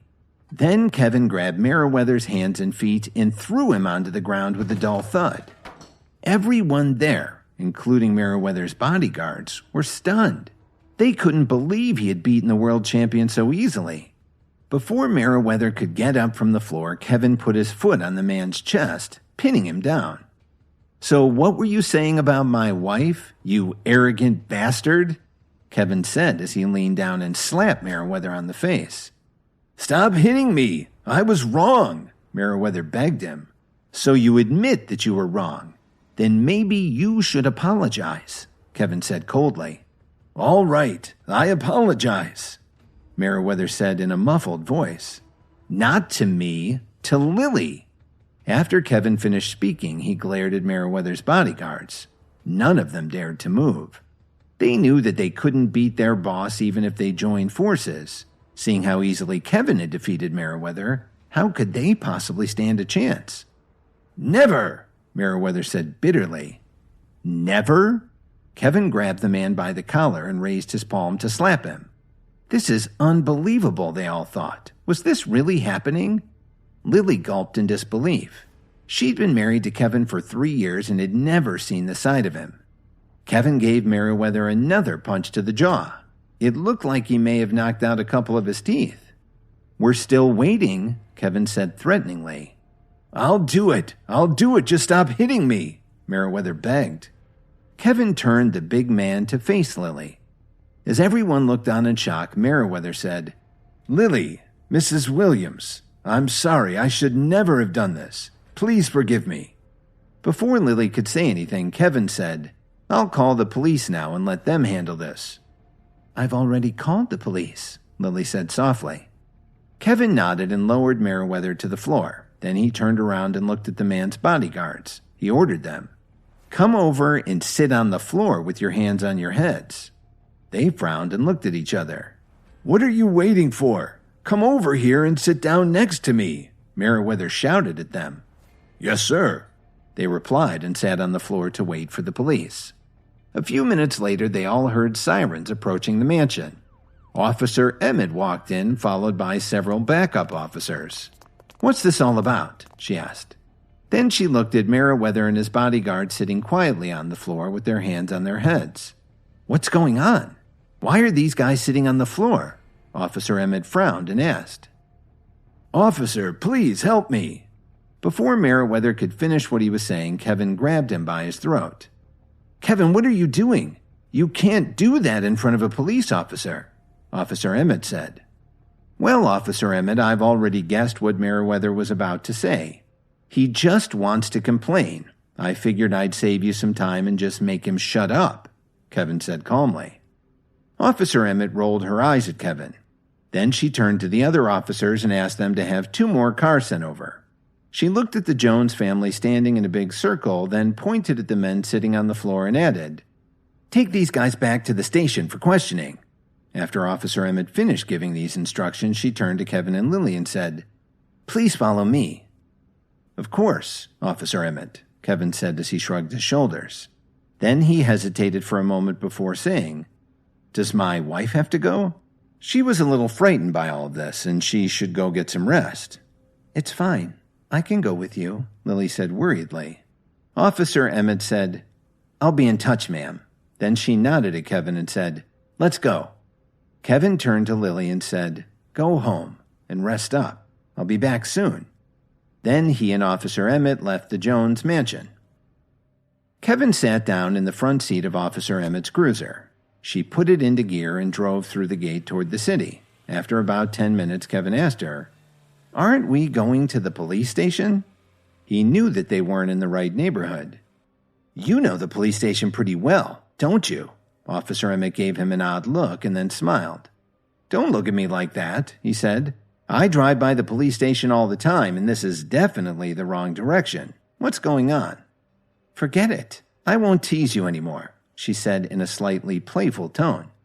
"Actually, I already know what kind of guy Merriweather is. I can find out all I need to know from the Jones family." Suddenly, Kevin's eyes lit up. "That pill I made actually helped you, didn't it?" "How did you guess?" she said in surprise. "I'm not just another pretty face," Kevin joked. "Don't flatter yourself," Officer Emmett said as she went back to looking at the road. As they got closer to downtown, the traffic started to back up even though it wasn't rush hour yet. Officer Emmett slowed down and squeezed into the next lane over. "Kevin," she said, "do you have another one of those pills?" "Officer Emmett, what kind of man do you think I am? I don't just go around handing out pills," Kevin replied as he smiled casually. "I really didn't expect it to have such a great effect on me. A few hours after you left, I started to feel fantastic," Officer Emmett said enthusiastically. "If you have one left over, may I have it?" she asked awkwardly. "The supplement has already done its work. Why would you want another one?" Kevin asked. He found her request puzzling. She didn't strike him as someone who was greedy.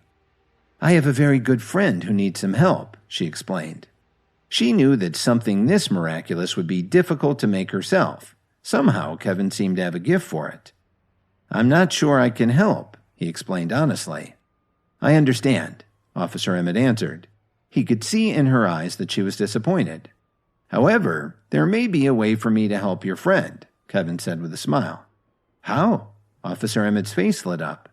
Kevin glanced at her first, then asked, "Do you know Dominic Archer? I sold him one a couple of days ago." "You mean you want me to pay for it?" Officer Emmett asked. Kevin slowly nodded his head. He hadn't heard a lot of the ingredients in the recipes that he'd found. If he wanted to keep experimenting with this herbal medicine, he'd need a lot of money.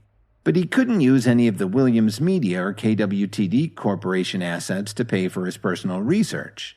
He wanted those companies to continue to grow because he knew he'd need them in the future. So he had to fund the project himself.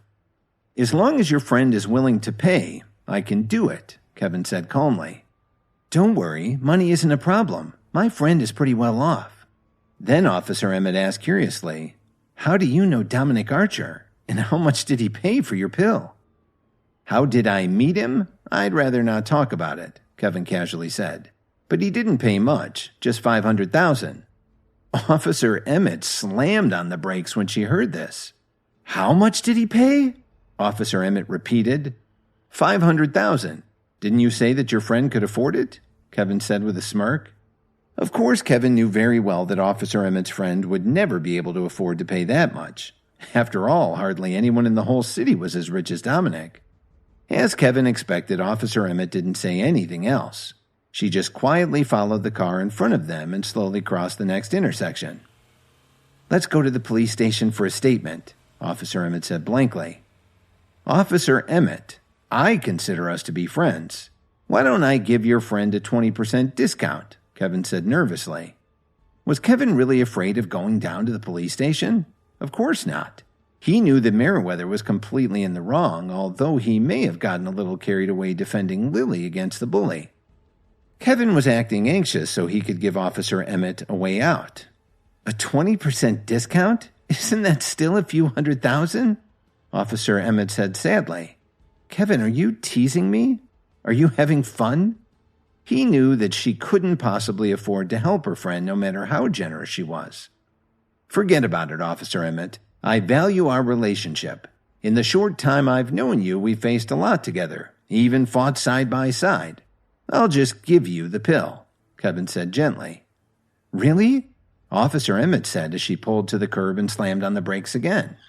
Her sudden move caught Kevin off guard and he grabbed the armrest.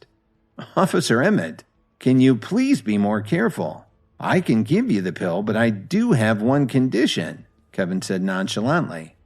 I knew it. I already told you I can't afford it, so if you're asking for any money, we can forget about the whole thing, Officer Emmett said bluntly. Don't worry. The condition I want is very simple. All you have to do is say please, Kevin said with a smile. Officer Emmett turned her head and continued driving. A few minutes later, she said, Okay, please give me the pill for my friend. Wasn't that easy? Kevin said with a smile. Then he took a small bottle out of his pocket and poured the pill out into his hand. Thank you, Officer Emmett said gratefully.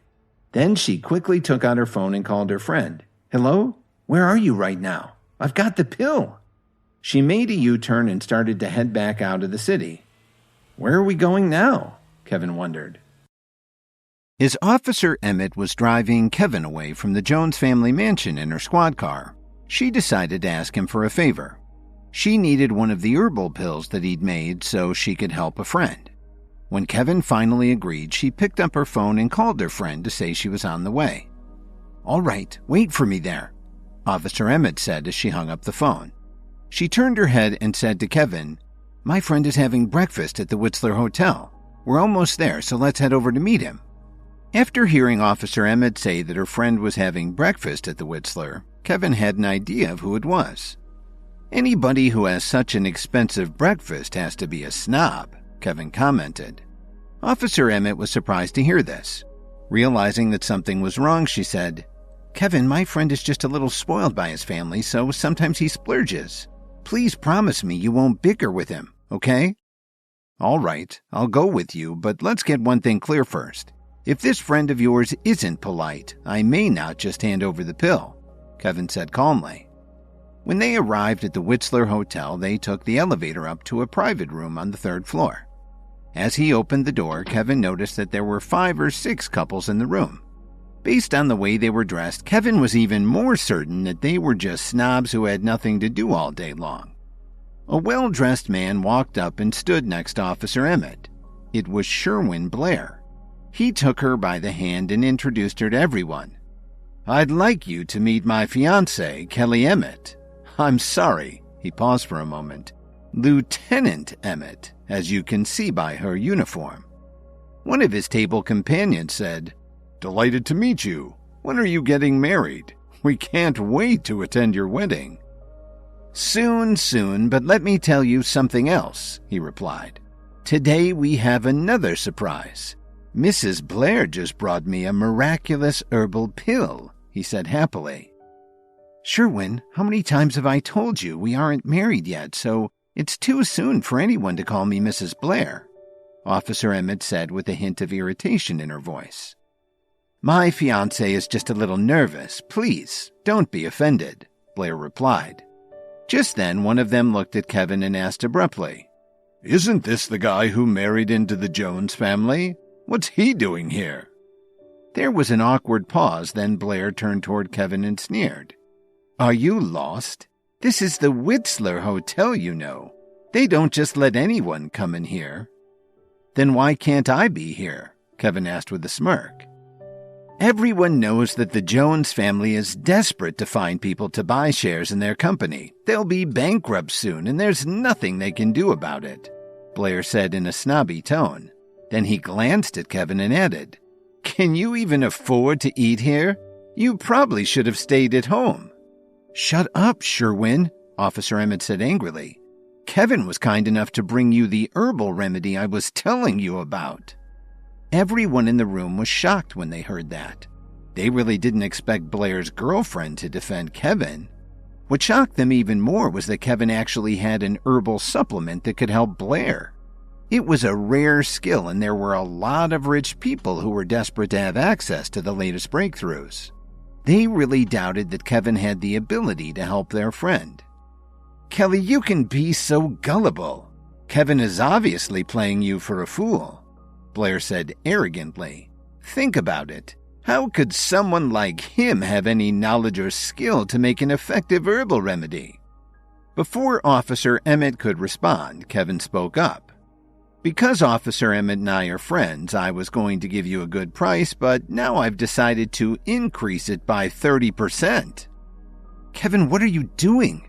Officer Emmett asked him in shock. She knew how much Dominic had paid Kevin. An increase of 30% would be a fortune. Kevin shook his head and answered her. I haven't done anything to these people, and they're treating me so rudely. What did you expect?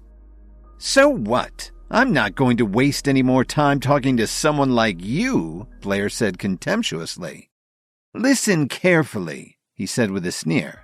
The only reason Kelly has made any progress is her training and her healthy diet. It has nothing to do with that stupid pill of yours. I'm warning you right now, he continued angrily. If you do something like this again, you won't like what happens. Sherwin, why are you saying this? Kevin is my friend, and I'm the one who brought him here today, Officer Emmett asked him. She was getting very upset. Kelly, Kevin is obviously a liar. Don't be fooled. Your sudden improvement has nothing to do with him, he answered firmly. Kevin took a deep breath. He couldn't believe Officer Emmett had such a jerk for a boyfriend. Okay, since her progress had nothing to do with me, then I guess I'll leave. Kevin turned around and started to head for the door. Stop! Who said you could leave without asking for permission? Blair snapped at him. Enough! Sherwin, you're hurting my feelings, Officer Emmett said angrily. Just then, the door opened from the outside. 5 or 6 waiters came in carrying enormous trays. They were used to scenes like this and started serving the meal like nothing was wrong. Blair gave Officer Emmett a bewildered look. He didn't know why his girlfriend trusted Kevin so much, but he figured it wouldn't be worth it to have a fight with her over some useless loser. So Blair took a deep breath and said, All right, Kelly, he can eat with us today, but I'm only doing this as a favor to you. Seeing Blair give in, Officer Emmett's expression softened up a little. Then she turned to Kevin and said apologetically, I know this didn't get off to a great start, but can you please stay for the meal? As a favor to me? I'll definitely make sure Sherwin apologizes to you later. All right, I'll stay. Kevin nodded slightly as he tossed the herbal pill to Officer Emmett. Thank you, she said gratefully. Then Officer Emmett gestured for Kevin to take a seat. She turned to Blair and said, Just trust me, okay? Take this. Blair didn't want to risk making her angry again, so he took the pill and swallowed it. Then he stood up with a glass of rosé in his hand and said, Kevin, at Kelly's request, you're our guest today. Kevin thought this was pretty funny. He could eat at the Whistler Hotel any time that he wanted. Blair saw that this hadn't gotten much of a reaction from Kevin. He sneered and went on with his insulting toast. The Jones family is on the verge of bankruptcy, so as a favor to Kelly, I can instruct our company to hire you on as a building custodian. Starting salary would be, let's say, $1,500 a month. How about it?"